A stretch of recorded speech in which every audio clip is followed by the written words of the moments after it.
Ramirez, your host of Stand Out and Grow. I want to help your business stand out, survive, succeed, and grow. Building your business is really, really hard.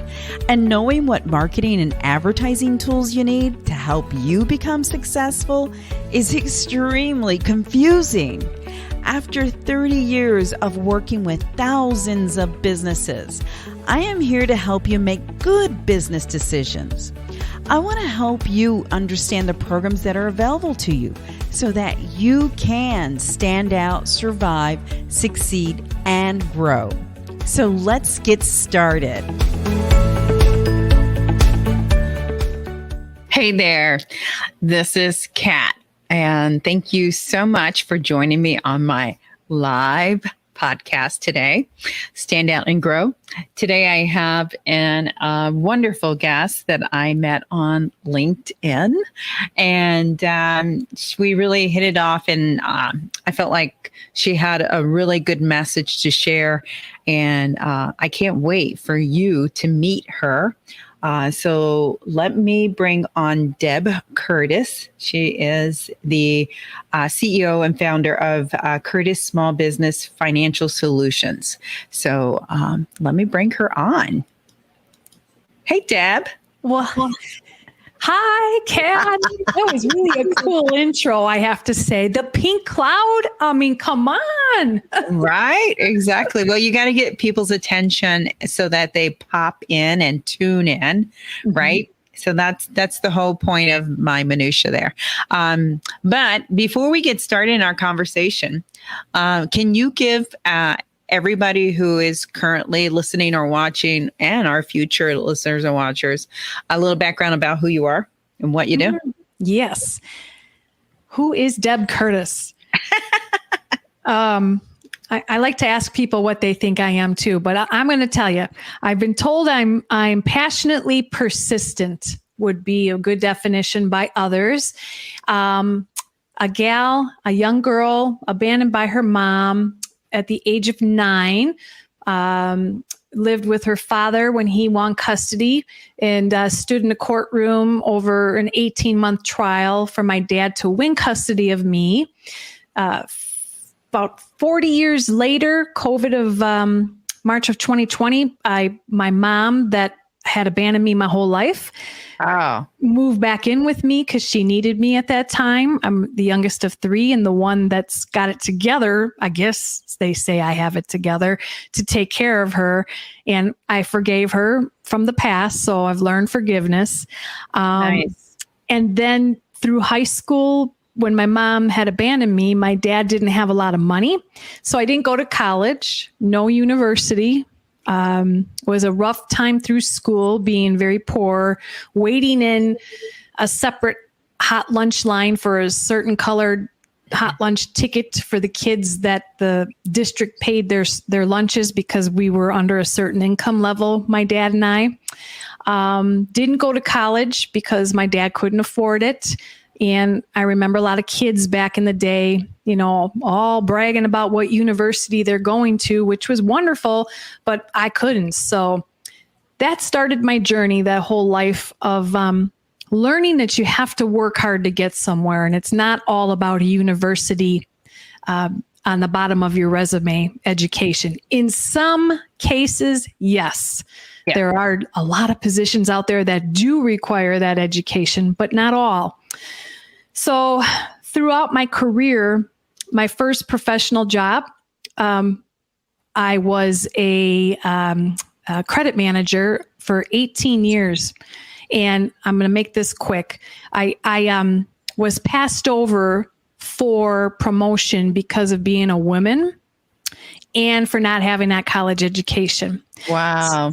I know, Kat, but that positively persistent girl that I described just a bit ago, I didn't give up, and I kept pushing positively with the male management that I'm doing what my counter male peers are doing.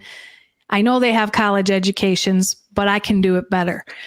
And I just kept pushing. So they promoted me, and a 6-month probationary period to see if she could do it. And I did. Mm-hmm. But they didn't give me the extra pay, but that was okay back then. It was in the 90s. I just wanted that promotion, Kat, on my resume because I didn't have that college education. So that's my journey that took me into corporate, navigating the waters of a male-dominated industry, running into more of the same employer after employer. Wow. And I know, but I believe God had a plan with me, and it wasn't recognized till recently. I believe all of those challenges and trials that I went through in corporate America of being dismissed and just treated differently, okay, Yep. have created me to be a business owner that provides solutions for those who are going through the same. I believe my hurts of the past have created those solutions, which is now my small business. So that's where I am. Okay. And- So I have to ask, so what is the Silver Tsunami? Yes. Because that's the title of our conversation today. And I even have a comment for Lugusi Okay. McCoy. He's excited about this session, and I'm sure he wants to know what is the Silver Yeah. Tsunami. Yes.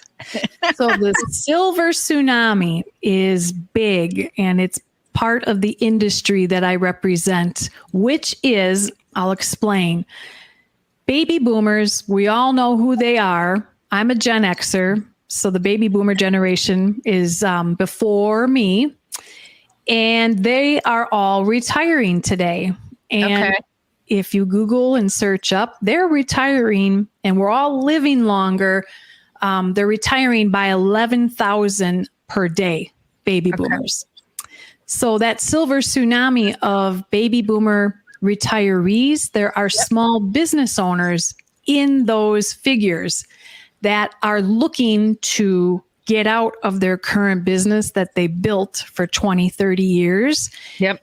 And find Gen Xers, millennials, people that are driven to take over their business and carry on their legacy so they can retire.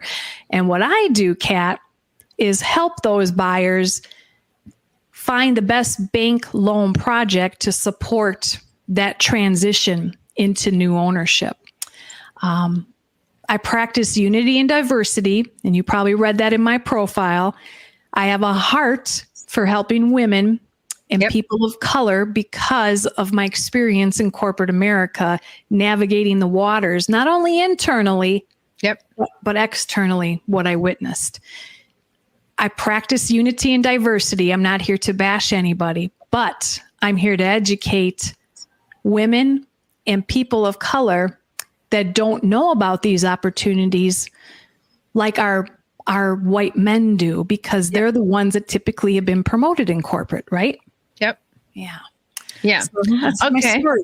Okay. So I love the Silver Tsunami analogy, and just in case anybody who's viewing doesn't know, I'm a business broker, and that's how our conversation came about.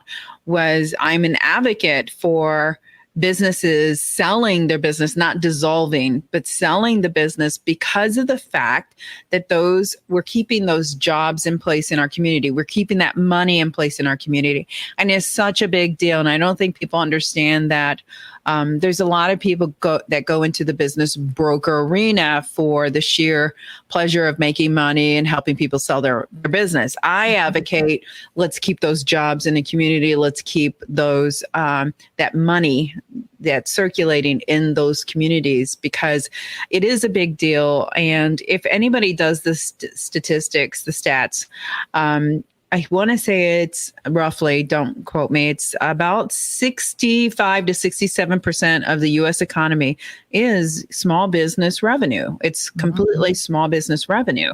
So it is so important for those businesses to somehow keep functioning and somehow pass on, whether it is through a legacy plan, which means through family, or whether it's selling, giving like you said, an eager person, an opportunity. It's a leg up. It really removes risk. So it's giving them an opportunity to start a business and run a business without all the risk, right? Yeah.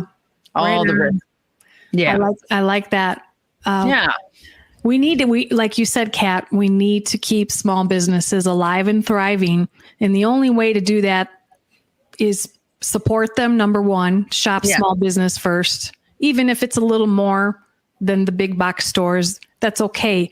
You want to keep those small businesses alive and thriving, like you said, because they're the heartbeat of our local economies. They're the ones volunteering and giving money to your son's baseball team, right? Yep. Yep. I used to do that in high school, go around looking for money from small businesses, and they're like, here she comes again.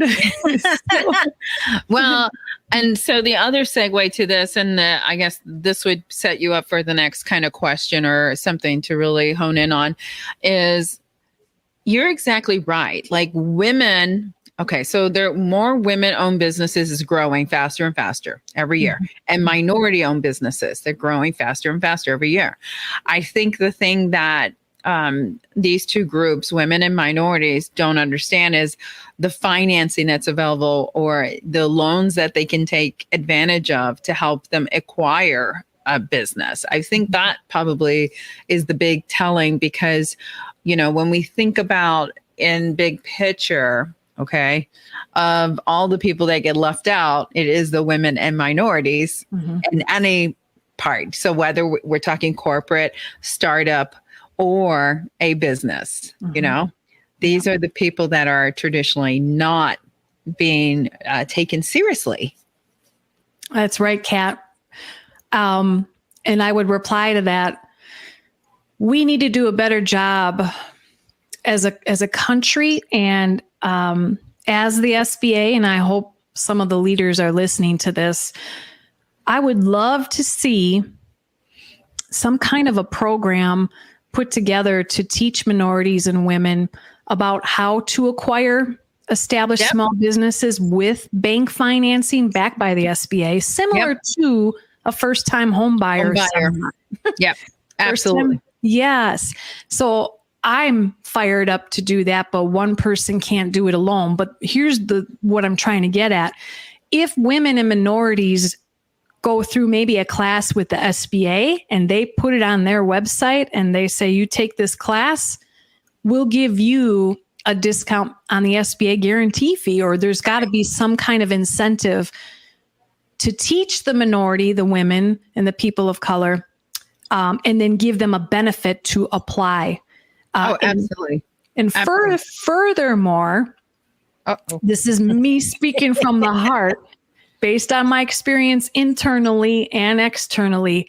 Our front line of SBA lenders that are represented from banks and non-banks and credit unions, some, not all, some, let's be honest, you know this, Kat, they will cherry pick what loan size they want to only work with, what kind of applicant they want to work with. They have their own biases. Well, there's supposed to be regulations in place tracking that. And sometimes some corporate organizations don't do a good job of focusing on the front lines because they're just more worried about the loan production numbers. And we're making huge mistakes there. Yep. And I witness it even in the moment right now. I witness it. And it can be even on the business brokerage side. There's a lot of buyers that call all of you. I understand that a lot every day. And I explain this to my clients. That's exactly why you want to be as prepared and look as good to get in front of the line to have that open up the conversations with the seller. Yeah.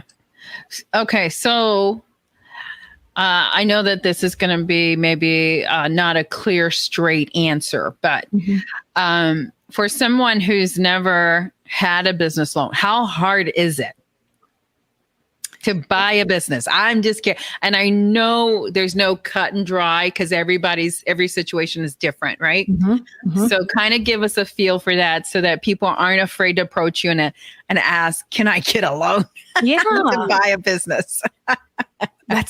I love your thought process here because nobody knows. Listen, Right. I say this all the time. If I would have known what I know today of how this process works, I would have acquired probably 2 to 3 businesses 10 years ago, and I would probably be 100% retired, enjoying life while key employees are running my businesses. Right. Nobody taught me. You couldn't go to school to learn this. Nobody talks about it. So if you call, or if you want to know how do you apply, or how do you know if you even are eligible, this is my rundown that I give to people that call me. It's similar to purchase financing a house. Okay. Yep. You really shouldn't go to a business broker and just look at all the businesses and pick one you like. Kind of like you shouldn't go shopping for a home and pick the home you like the most, because you're going to pick the wrong one that's too much. Yeah. Right? Yep. So you should really go to like your SBA lender or business acquisition specialist and say, here is my stuff. And your stuff is your personal financial statement. Tell me about your credit. You got to have good credit if you're going to buy a home or a business, right? It's a big transaction. Okay. So let's get you qualified for a dollar amount and an industry that is in your desire and that you have some experience in. And the most important experience that we're looking for as underwriters that look at these transactions is management of people and sales and customer service. Right. We all were groomed in our early years in corporate. I think of myself in my 20s and my early 30s. We were taught all that. Right. I guarantee you, all of you listening that are thinking about buying a business, you have people skills. Okay. Now let's zone it in. What's your desire? What do you love? Or, I've had buyers that have HR and staffing experience. So of course they want to buy a staffing agency, right? So those are the things that I look at. And then it just comes down to putting the pieces of the puzzle together and helping the buyer navigate the waters of finding the right business that qualifies. And I know you want to jump in, but I'm going to share something with your listeners. One thing buyers need to understand, because they're thinking, gosh, if I buy a business, how can I afford it? I got my mortgage payment. I got my car payment. I've got my family. I can't put in another payment. Now, it's the business you're buying, the income that it's been generating historically. Right. Yeah. We look at the tax returns the last 3 years. If you transition into this business gracefully and it keeps running as is, the underwriter's approving and banking on the fact that profit, that cash, still coming. That's what makes the payment, the SBA loan project payment. And you also may earn what the current owner is already earning, and that's transferred to you, the new owner, before all of the net income pays your SBA loan payment. If we could just get that message out, Kat, a little bit louder, I think we'd have more interest out there. Yes. And that makes total sense. And I'm so glad that you spelled it out like that, because I know that when people that I work with are selling or buying a business, their main concern is, how much cash flow do I need in order to meet in between the invoices coming in, and the payments going out to employees and what have you. Yeah. So, and a lot of times business owners will be very clear in that, but if you're not asking the question, you should be, because that should be money in the bank to tide you over, right? Mm-hmm. As you move month to month to month, which I love the way you described that. That was awesome. Thank you. I mean, you agree, right? There's confusion. I think there's more buyers out there today that would qualify. They don't know. Yeah. Fear is simply the unknown. And I tell my buyers, I take the fear out of that unknown. And after a first conversation like we're having right now, they're like, oh, wow, this is easier than I thought. Yeah. Wouldn't it be cool to buy a home that generated income and made the payment for you? Yes. That's what fine business does. I love that analogy. You should use that more often. I love that. That's great. I'm going to use that on one of my social medias. But here's the other cool thing about it is, and you alluded to it, is the seller is selling their business. They have removed the risk. Like they did all the startup, they did all the SOPs, they did all this processes, and they have the employees in place. And typically, I would say that most people selling their business have been in business 3+ years or more. So they've created the system, process, and what have you. The thing for anybody in the audience who is, if you're looking at a business, I would say definitely go to a financial person like Deb and find out, can you fund the business? Okay. So that means, can you get a loan? Can you fund it somehow? And sometimes you might have to put in a little bit of your own money with the loan, which happens a lot in a lot of transactions I'm working with, and that just shows you have skin in the game, that you really do want that business, which is a good thing. But also the fact that people need to understand that when you're looking at a business and you're estimating it, don't look at businesses that are in the red. That's not an ideal situation. And that's not one that underwriters are going to say, yep, let's do that.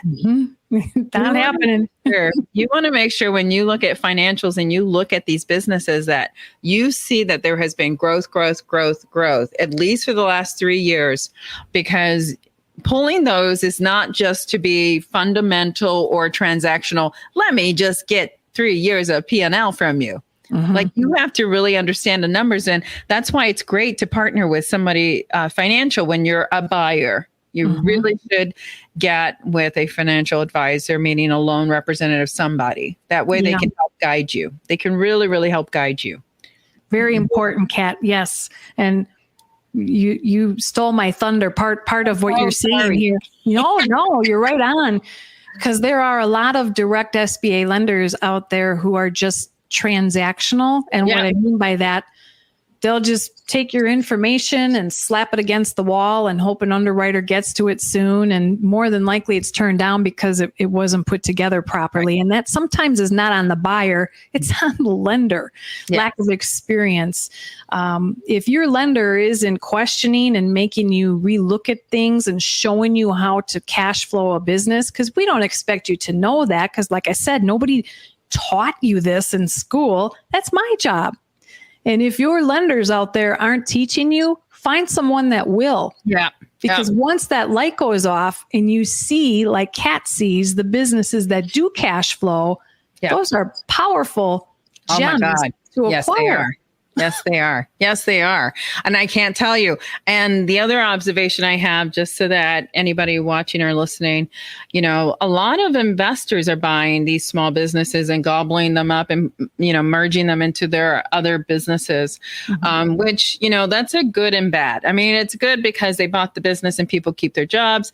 It's bad in that a small business owner doesn't have another opportunity to own that, Right. So it's a very heavy investor world too, which again goes to the fact that, if we are messaging to minorities and women to let them know there are businesses for sale, you have an opportunity to buy these businesses. Don't see it as like, it's so painstaking, right? Don't be stressed by it.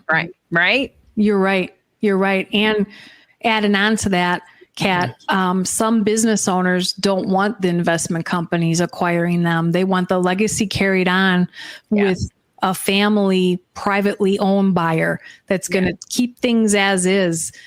Sometimes that's more important to the seller than the money itself. So, I agree. But you're right. There is a lot of money out there. And there are some business brokers who would much rather sell it for cash, even though the seller wants to sell it privately. And I've seen that happen too.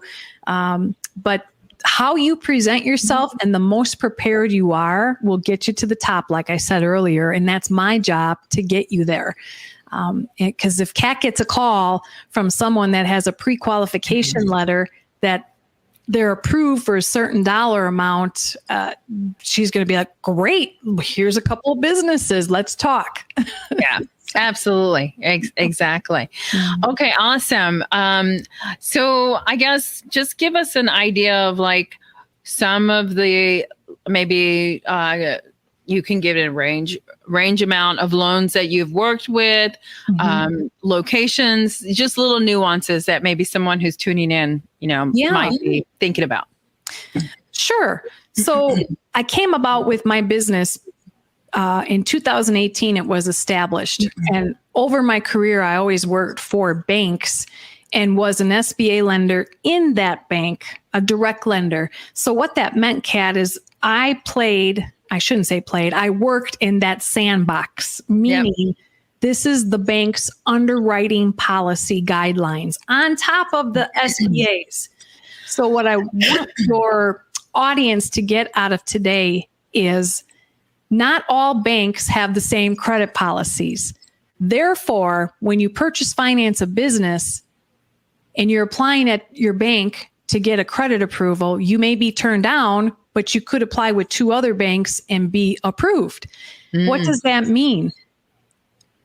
It's crapshoot out there because they're all different. They all have different policies, and everybody says SBA is a headache. Well, that's why, because SBA has its own credit policies. If we all lived by just that SOP and every bank followed this SOP guideline from the government, it would be easy. But governments, they don't make it always easy, right? So every bank, they're the ones giving the money, so they get the final say. Even though SBA might be a little looser on an industry, the bank may not be, okay? So through my career, I've worked with different banks, saw different processes, and realized, we need someone to focus in on this and farm it out to the different banks that I know are lending in certain industries or markets and source the best approvals so the buyer doesn't have to do it themselves because they'll pull their hair out.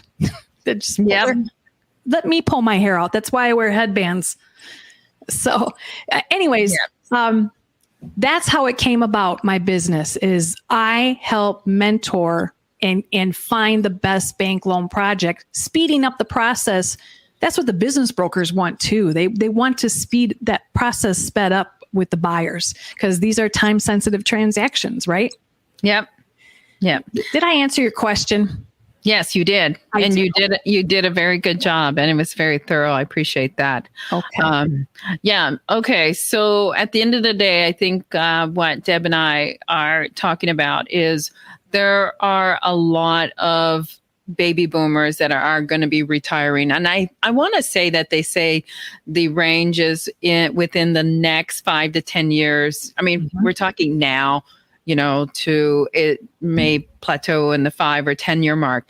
Just depends on how long these baby boomers want to keep holding on to the business, and what I'm finding, what I'm hearing from a lot of baby boomers, because there is a mentality with baby boomers I have to share. The baby boomers feel like they have to work until the last minute of their retirement. Okay. Yeah. Whereas when you start to get into a younger generation, they want to retire earlier so they can enjoy life longer, right? Yeah. And so there's a different mentality with different people and the personalities. And so a lot of the businesses that I've been working with are all over the place, right? And mostly the baby boomers are probably around 70 that are selling their businesses. Most of them that I've been working with are around 70. I'm happy to work with anybody else, but but the other beautiful thing too is transition. People start a new chapter in their life. What? They have another baby. They can't have the business anymore, or they move. They can't have the business anymore. There's so many moving objects. It's not just a boomer situation. The boomer will be the big one that explodes, though. Oh, yeah. That's a good analogy. And I'm a Gen Xer, and I feel like I work just as hard as the boomers did, but I wish I was more like a millennial and would have listened to my heart like 10 years ago and left corporate to acquire these businesses. So for all you millennials and Gen Xers out there, do it. Don't be afraid. No. Buy. Talk to Kat and see what's available. I raised my hand on that. I agree, Deb. Right? I totally agree. I mean, I have a couple of buyers right now, and some of them are husband-wife teams where they have a good income. They've been with the company for a while. They stashed away enough money that they said, "Guess what, Kat? We want another revenue stream." Yeah. Where it is self-sufficient, like you said, like we don't need to be there, maybe semi-present, and we can slowly start leaving our jobs. Yeah. Right. Because they want to then acquire another business, you know, I mean, it's the name of the game. It's exactly what you're saying, you know, it is. And I have clients that own and have come to me for financing of different businesses, and they have a portfolio of 3, 4, 5 businesses, and they're all absentee owned. Now, the owners will trust and still verify what's going on inside, which I will always coach. You got to always verify what you trust. But some of them are such good owners. The people just love them because they take such good care of them as owners. That's hard to find today. And man, if you got that magic in you that you know how to take care of the right people, you're going places, because we are missing that in today's society. Absolutely. Absolutely. Well, Deb, as we've been on here half an hour now, see how we just ramble and ramble? Yes. You guys do it again. As we wrap this up, can you let everyone know how to get a hold of you? You got it. My website, debcurtis.com, and there's a contact tab there. So debcurtis.com, I'm making it easy. They can also find you on LinkedIn though, right? Oh, yes. I just did a LinkedIn live audio event educating about smooth transitions as the new owner going in. So you'll find me on LinkedIn, always offering education. Connect with me there and tell me Kat sent you. Awesome. Awesome. And then is there anything you want to share with anybody that is listening today? I always end that with a positive. Yeah. Well, you know, most of these podcasts, they want to know if there's an offer or what have you. You know what my offer is? 2 things. Please support small businesses. Go out to your community today and go buy something and thank them, because we need to keep them alive and thriving to keep our country growing. And number 2, pay it forward to someone with kindness, someone you don't know. We need more kindness in this world. So that's my call to action. Okay. And then we had a question. I want to share this. Have you guys played in the BPO telecommunications or back office space? So we will get back to you, Luigi. And then James Getchy said, that was fun. Very nice. Thank you for sharing, James. And then we had another comment, very interesting, from Gerald. This was fun. It was fun. Was very fun, Deb. And I'm so glad and thankful that you were able to join me on my podcast. And I can't wait for the response and for how many people that really got something out of this. I know I did. I loved it. I enjoyed it too. I get something out of it just as much. Trust me. We all do. Awesome. Well, thank you so much, Deb. I appreciate it. Thank you, Kat. Take care. Thank you for joining me on my Stand Out and Grow podcast.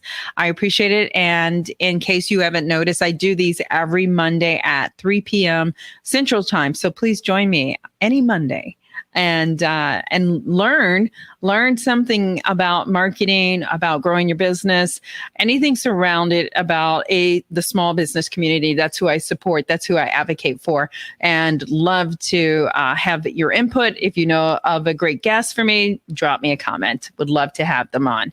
And until next time, you got this. Thank you so much for listening to this episode of Stand Out and Grow. Check out all the notes and links at www.standoutandgrow.com. I am so thankful to you for helping this show continue to grow. I want to keep producing content that you want to hear, so please leave me some feedback. I look forward to bringing you more resources and information to help your business stand out and grow. Please follow us on social media and make sure you follow this podcast so you can learn more about helping your business stand out, survive, succeed, and grow. Until next time, you got this.